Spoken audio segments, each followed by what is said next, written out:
Ô vous qui avez cru, beaucoup de rabbins et de moines consomment frauduleusement les biens des gens et se mettent en travers du chemin d'Allah. À ceux qui thésaurisent or et argent et ne les dépensent pas pour la cause d'Allah, annonce un supplice très douloureux. Ce sera un jour où cet or et cet argent seront chauffés au feu de la géhenne jusqu'à l'incandescence, puis brûleront leur front, leurs flancs et leur dos. Voilà les trésors que vous avez amassés pour vous-même. Goûtez donc ce que vous amassiez. Pour Allah est tel qu'il fut prescrit dans son livre le jour où il créa les cieux et la terre. Les mois sont au nombre de 12, dont 4 sont sacrés. Telle est la religion droite. Ne soyez donc pas injustes envers vous-même pendant ces mois. Livrez combat tous ensemble à tous les associatres, comme ils vous livrent combat tous ensemble. Et sachez qu'Allah est avec ceux qui le craignent. C'est un surplus de mécréance que de différer un mois sacré à une date ultérieure. Les mécréants n'en sont que davantage dévoyés. C'est ainsi qu'ils le profanent une année, le mois sacré, et le déclarent sacré une autre année, en se gardant bien de respecter ce nombre total de mois qu'Allah a prescrit comme sacré. Voilà donc qu'ils profanent ce qu'Allah a fait sacré. Leurs méfaits sont embellis à leurs yeux. Allah ne guide point les gens mécréants. Ô vous qui avez cru, qu'avez-vous donc à ne vous mouvoir qu'avec lenteur, comme si vous étiez arrivés à terre à chaque fois qu'il vous est dit « accourez vers le chemin d'Allah ». Vous êtes-vous donc contentés de la vie en ce bas monde, plutôt que celle de l'autre monde? Les plaisirs de la vie ici-bas ne sont pourtant que bien peu de choses comparés à ceux de l'au-delà. Si vous ne vous précipitez pas vers le combat, il vous infligera un supplice très douloureux, et vous substituera un autre peuple. Vous ne saurez lui nuire en rien, et Allah est de toutes choses infiniment capable. Et si vous ne venez pas à son secours, au secours du prophète, Allah est déjà venu à son secours, lorsque les mécréants l'avaient expulsé, et qu'il était le deuxième des 2 hommes que les mécréants avaient expulsés. Ils étaient alors dans la grotte, et lui disait à son compagnon, « Ne t'afflige point, car Allah est avec nous. » Allah fit alors descendre sur lui sa quiétude, Sakina, l'appuya d'armée que vous ne pouviez voir, jeta bas la parole des mécréants, et éleva la parole d'Allah, car Allah est tout-puissant et sage. Hâtez-vous vers le combat. Que vous soyez léger ou lourd, luttez par vos biens et vos âmes pour la cause d'Allah. Cela vaudrait beaucoup mieux pour vous, si vous le saviez. Mais s'il se fût agi d'un butin à portée de main ou d'un voyage à destination proche, ils t'auraient certainement suivi. Mais le trajet leur parut bien long. Ils jureront par Allah, si nous avions pu, nous serions certainement sortis avec vous. N'est-ce pas qu'ils se perdent eux-mêmes? Allah sait bien qu'ils ne sont que menteurs. Puisse Allah te pardonner. Pourquoi donc leur as-tu donné la permission de ne pas participer au combat, avant de reconnaître ceux d'entre eux qui disaient vrai et ceux qui mentaient? Ceux qui croient en Allah et au jour dernier, eux ne te demanderont pas de les dispenser d'aller lutter par leurs biens et leurs âmes. Et Allah connaît parfaitement ceux qui ont la piété. Seuls te demandent cette dispense ceux qui ne croient pas en Allah et au jour dernier, ceux dont les cœurs sont rongés par le doute. Eux, dans leur incertitude, patauges hésitants. S'ils avaient voulu sortir combattre, ils s'y seraient déjà préparés. Mais il déplut à Allah qu'ils prennent ce départ. Alors, il les rendit indolents, et il leur fut dit, « Restez avec ceux qui restent. S'ils étaient sortis avec vous, ils n'auraient fait qu'ajouter à votre trouble. Ils auraient semé parmi vous la dissension et souhaité la discorde. Or, parmi vous, il en est qui les écoutent volontiers. Allah connaît parfaitement les injustes. Ils ont déjà cherché, auparavant, à semer la discorde. Ils ont interverti autour de toi toutes les affaires, jusqu'à ce que la vérité fût advenue et que le commandement d'Allah eût triomphé contre leur gré. Il est parmi eux celui qui dit « Autorise-moi à ne pas aller au combat et ne me livre pas à la tentation. » Mais n'est-ce pas à la tentation qu'ils ont finalement succombé? La géhenne cerne de toutes parts les mécréants. Si quelque chose d'heureux t'arrive, ils en sont déçus. Et si c'est un événement néfaste, ils disent nous avons pris nos précautions d'avance, et ils se détournent ravis. Dis, rien ne nous atteindra qu'Allah n'est déjà écrit, prédestiné pour nous.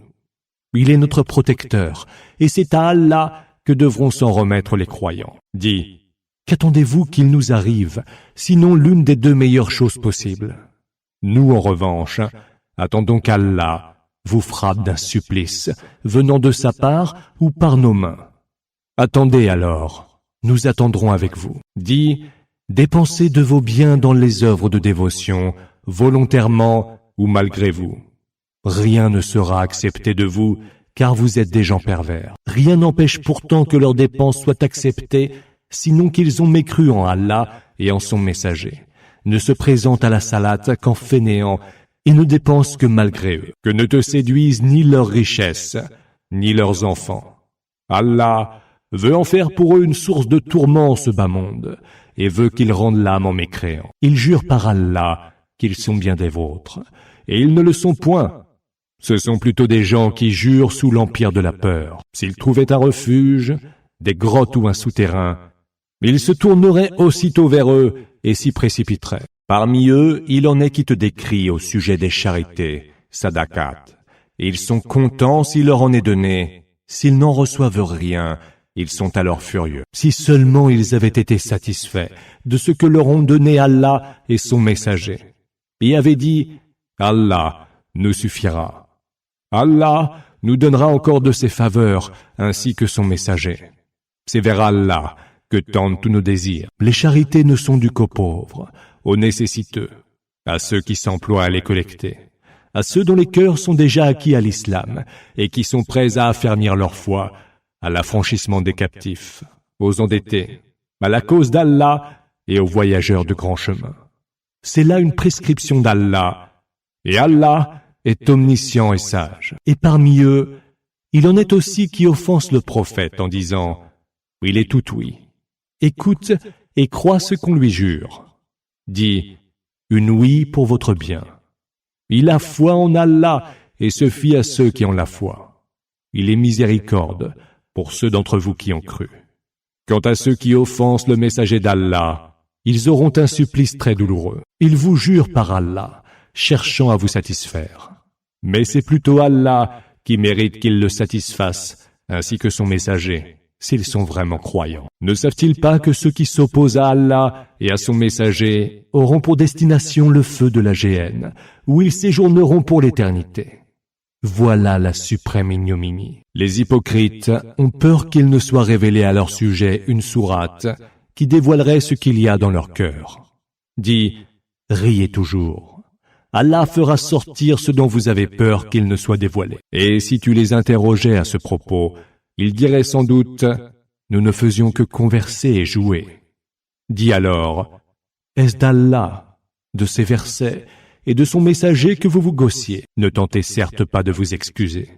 Vous avez bien mécru après avoir eu la foi. Si nous pardonnons à une partie d'entre vous, nous en vouerons une autre, au supplice pour ses crimes. Hommes et femmes hypocrites relèvent les uns des autres. Ils prescrivent le condamnable et proscrivent le convenable, et gardent leurs mains fermées par avarice. Ils ont oublié Allah, alors il les a oubliés.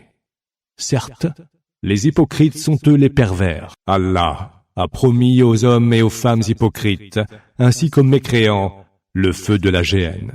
Là, ils séjourneront pour l'éternité. Que cela leur suffise. Allah les a maudits, et ils auront un supplice constant. Tel fut le cas de ceux qui vécurent avant vous. Ils étaient dotés d'une plus grande force que vous, et avaient plus de biens et d'enfants. Ils ont profité de leur part en ce monde, et vous avez bien joui de la vôtre, tout comme l'avaient fait vos prédécesseurs. Et vous avez débattu des mêmes sujets de conversation futiles dont ils avaient débattu. Ceux-là, vaines seront leurs actions dans ce bas monde et dans l'autre, et ceux-là sont bien les perdants. Ne leur est-il pas parvenu l'histoire de ceux qui vécurent avant eux, celle des peuples de Noé, des Had et des Thamoud, ou celle encore du peuple d'Abraham, des gens de Madian et des cités renversées? Leurs messagers leur avaient apporté les preuves évidentes.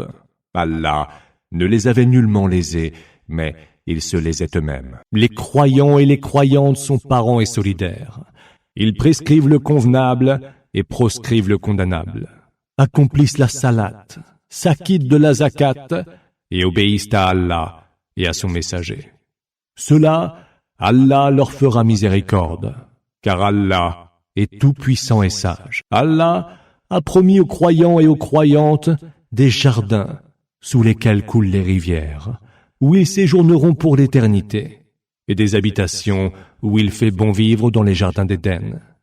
Mais la satisfaction qu'ils auront d'Allah sera plus grande encore. Voilà le succès suprême. Ô prophète, lutte contre les mécréants et les hypocrites, sois rude envers eux, car leur séjour sera la géhenne. Et quel horrible sort! Ils jurent par Allah qu'ils n'ont rien dit, quand ils ont bien prononcé les mots de la mécréance. Ils ont mécru après s'être soumis en musulmans. Ils ont vainement envisagé d'avoir ce qu'ils n'ont pu obtenir, et ils n'ont rien à dénoncer, sinon qu'Allah les a comblés de ses grâces, ainsi que son messager. S'ils reviennent à Allah, repentants, cela vaudra mieux pour eux, et s'ils se détournent, Allah les soumettra à un supplice très douloureux dans ce bas monde et dans l'autre. Et sur terre, ils n'auront ni soutien ni secours. Il en est parmi eux qui se sont engagés devant Allah. S'il nous dispense de ses faveurs, nous nous acquitterons de la zakat et nous serons du nombre des vertueux. Mais quand il les eut comblés de ses grâces, ils en furent avares et se rétractèrent en se détournant. En conséquence, il a marqué d'hypocrisie leur cœur, jusqu'au jour où ils auront à le rencontrer.